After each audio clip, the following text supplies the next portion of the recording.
আকাশবাণী খবর পড়ছে সৃজিত মুখোপাধ্যায়। প্রথমেই বিশেষ বিশেষ খবর। কেন্দ্রীয় মন্ত্রিসভার বৈঠকে আজ কেরল রাজ্যের নাম কেরালাম করার প্রস্তাব অনুমোদিত হয়েছে। মন্ত্রিসভার বৈঠকে আজ মহারাষ্ট্র, মধ্যপ্রদেশ, বিহার ও ঝাড়খণ্ডের ৮টি জেলা জুড়ে ৩টি মাল্টি ট্র্যাকিং রেল ব্যবস্থা গড়ে তোলা, শ্রীনগর আন্তর্জাতিক বিমানবন্দরের উন্নয়ন ও কাঁচা পাটে ন্যূনতম ক্রয় মূল্য কুইন্টাল প্রতি ২৭৫ টাকা বৃদ্ধি করে ৫,৯২৫ টাকা করার সিদ্ধান্ত গৃহীত হয়েছে। প্রধানমন্ত্রী নরেন্দ্র মোদী আগামীকাল দুদিনের সফরে ইসরায়েল যাচ্ছেন। নির্বাচন কমিশনার জ্ঞানেশ কুমার আজ রাজ্যের মুখ্য নির্বাচন কমিশনারদের সঙ্গে গোলটেবিল বৈঠকে বলেছেন, স্বচ্ছ ভোটার তালিকা যে কোনো গণতন্ত্রের ভিত্তি। ত্রিপুরার আগরতলা থেকে ঢাকা হয়ে কলকাতা পর্যন্ত বাস পরিষেবা আজ পুনরায় চালু হয়েছে। আসছি বিস্তারিত খবরে। কেন্দ্রীয় মন্ত্রিসভা সেবা তীর্থকে সংবেদনশীল, দায়বদ্ধ এবং নাগরিক কেন্দ্রিক প্রশাসনের আন্তর্জাতিক উদাহরণ হিসেবে গড়ে তোলার প্রতিশ্রুতি পুনর্ব্যক্ত করেছে। মন্ত্রিসভার বৈঠকের পর তথ্য ও সম্প্রচার মন্ত্রী অশ্বিনী বৈষ্ণব বলেছেন, সেবা তীর্থে প্রথম বৈঠকে গৃহীত সেবা সংকল্পে ভারতকে ২০৪৭ সালের মধ্যে আরও উন্নত, দক্ষ এবং আত্মনির্ভর করে তুলতে কেন্দ্র দায়বদ্ধ। সেই কাজে নতুন করে নির্মিত এই ভবন জাতীয় আশা আকাঙ্ক্ষা পূরণে এক শক্তিশালী কেন্দ্র হিসেবে গড়ে উঠবে। সেবা তীর্থে নেওয়া প্রতিটি সিদ্ধান্ত দেশের ১৪০ কোটি নাগরিকের কাছে পরিষেবা পৌঁছে দেবে। নাগরিকও দেব ভব, এই আবেগকে অনুপ্রাণিত করবে সেবা তীর্থ ভবন। শ্রী বৈষ্ণব জানিয়েছেন, মন্ত্রিসভা আজ এক গুরুত্বপূর্ণ সিদ্ধান্তে কেরালা রাজ্যের নাম কেরালাম করার প্রস্তাবে ছাড়পত্র দিয়েছে। এই অনুমোদনের পর রাষ্ট্রপতি নাম পরিবর্তনের জন্য সংশ্লিষ্ট বিল রাজ্য বিধানসভায় পাঠাবে।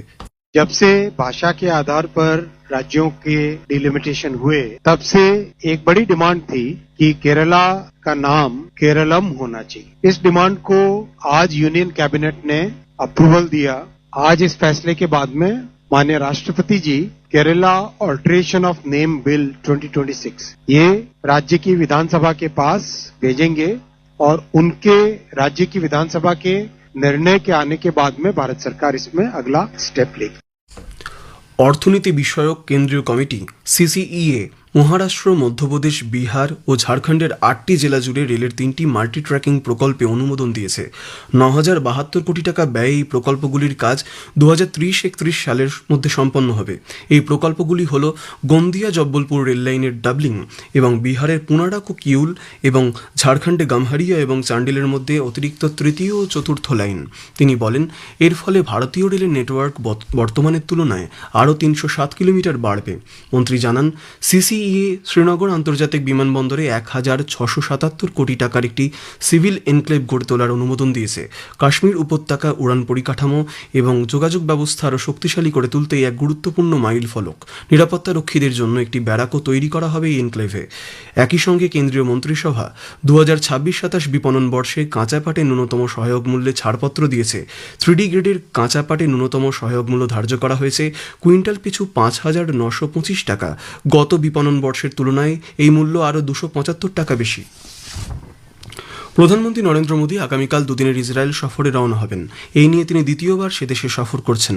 তাঁর সঙ্গে ইসরায়েলের প্রধানমন্ত্রী বেঞ্জামিন নেতানিয়াহুর মুখোমুখি বৈঠকের কথা আছে। দু দেশের মধ্যে কৌশলগত সম্পর্ক বিকাশের বিভিন্ন দিক খতিয়ে দেখবেন তাঁরা।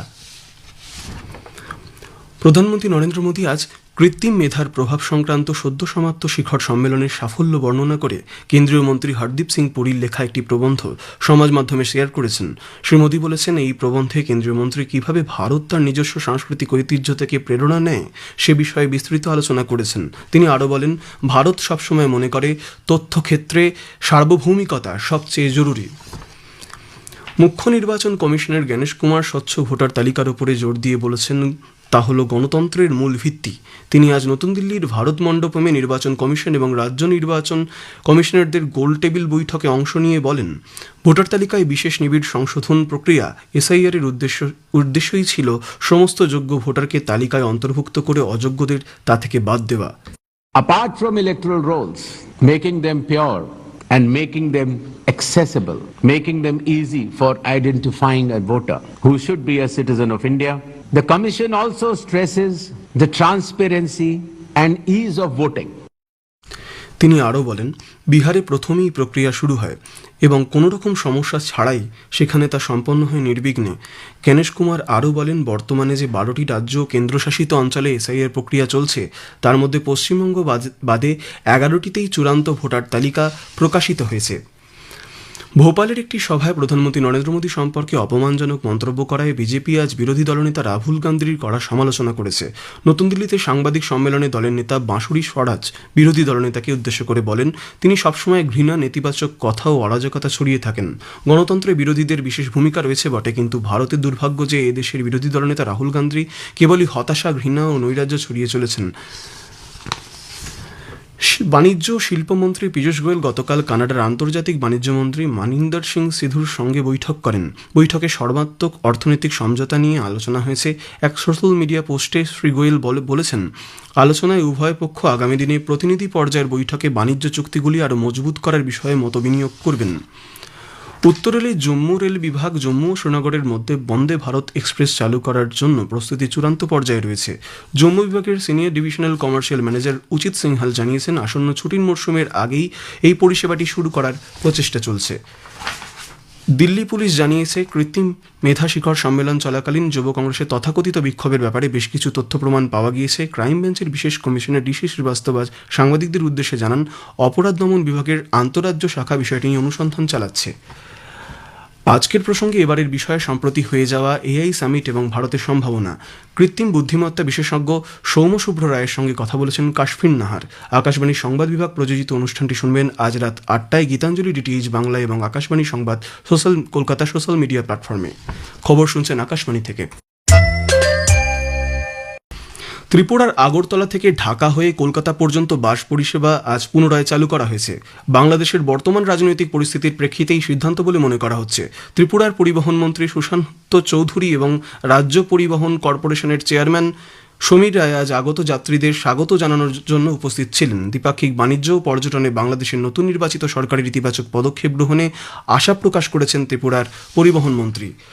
রাষ্ট্রপতি দ্রৌপদী মুর্মু দুদিনের মহারাষ্ট্র সফরে আজ মুম্বাই পৌঁছেছেন। মুম্বাইয়ের ছত্রপতি শিবাজী মহারাজ আন্তর্জাতিক বিমানবন্দরে তাঁকে স্বাগত জানান রাজ্যপাল আচার্য দেবব্রত। উপস্থিত ছিলেন সে রাজ্যের মুখ্যমন্ত্রী দেবেন্দ্র ফডনবিস, উপমুখ্যমন্ত্রী একনাথ শিন্ডে এবং সুনেত্রা অজিত পাওয়ার সহ অন্যান্য বিশিষ্ট নেতৃবৃন্দ। তেলেঙ্গানার হায়দ্রাবাদে 4 জন দীর্ঘদিনের নকশাল নেতা আত্মসমর্পণ করেছেন। মাওবাদী দলের পলিট ব্যুরো সদস্য টিপ্পারি তিরুপতি দেবুজি, কেন্দ্রীয় কমিটির সদস্য মাল্লারাজি রেড্ডি সংগ্রাম, তেলেঙ্গানা রাজ্য কমিটির সম্পাদক বাদে চোক্কা রাও দামোদর এবং রাজ্য কমিটির সদস্য নুনস নারসিমহা রেড্ডি গঙ্গান্না ডিজিপি বি শিবধর রেড্ডির কাছে আজ আত্মসমর্পণ করে। ডিজিপি জানান, সে রাজ্যে 591 জন মাওবাদীর মধ্যে 11 জন ছাড়া বাকি সকলেই আত্মসমর্পণ করেছেন। পাকিস্তানের খাইবার পাখতুনখোয়া প্রদেশের কোহাট জেলায় একটি পুলিশ ভ্যানে জঙ্গি হামলার ঘটনায় 6 জন পুলিশ কর্মী নিহত এবং 1 জন আহত হয়েছেন। কোহাটের জেলা পুলিশ আধিকারিক জানিয়েছেন, সাকারদারা রোডে পুলিশের গাড়িতেই অতর্কিত হামলা চালায় দুষ্কৃতীরা। ব্রাজিলের দক্ষিণ পূর্বে অবস্থিত জুয়েট ডি ফোরা শহরে ভারী বৃষ্টিপাতের ফলে 14 জন প্রাণ হারিয়েছেন। সিটি হল আজ জানিয়েছে, ভারী বৃষ্টিপাতের কারণে প্রায় 440 জন নাগরিক ঘরছাড়া হয়েছেন। ঝাড়খণ্ড বিধানসভা বাজেট অধিবেশনের 5ম দিনে সে রাজ্যের অর্থমন্ত্রী রাধাকৃষ্ণ কিশোর 2026-27 অর্থবর্ষের জন্য 1,58,560 কোটি টাকার বাজেট পেশ করেছেন। তিনি জোর দিয়ে বলেন, এই বাজেট দরিদ্র, কৃষক, আদিবাসী এবং মহিলা সহ সমাজের প্রতিটি অংশের আকাঙ্ক্ষা পূরণ করবে। ভারত ও মার্কিন যুক্তরাষ্ট্র সেনাবাহিনীর যৌথ মহড়া বজ্রপ্রহারের ষোড়শ পর্ব আজ হিমাচল প্রদেশে শুরু হয়েছে, চলবে আগামী মাসের 16 তারিখ অবধি। প্রতিরক্ষা মন্ত্রক জানিয়েছে, ভারতীয় সেনার 45 জন, মার্কিন বিশেষ বাহিনী গ্রিন প্যারেডসের 12 জন এই মহড়ায় অংশ নিচ্ছে। পাল্লেকালে আন্তর্জাতিক ক্রিকেট স্টেডিয়ামে আজ সন্ধ্যা টি-20 বিশ্বকাপের সুপার 8 পর্বের ম্যাচে পাকিস্তান ইংল্যান্ডের মুখোমুখি হয়েছে।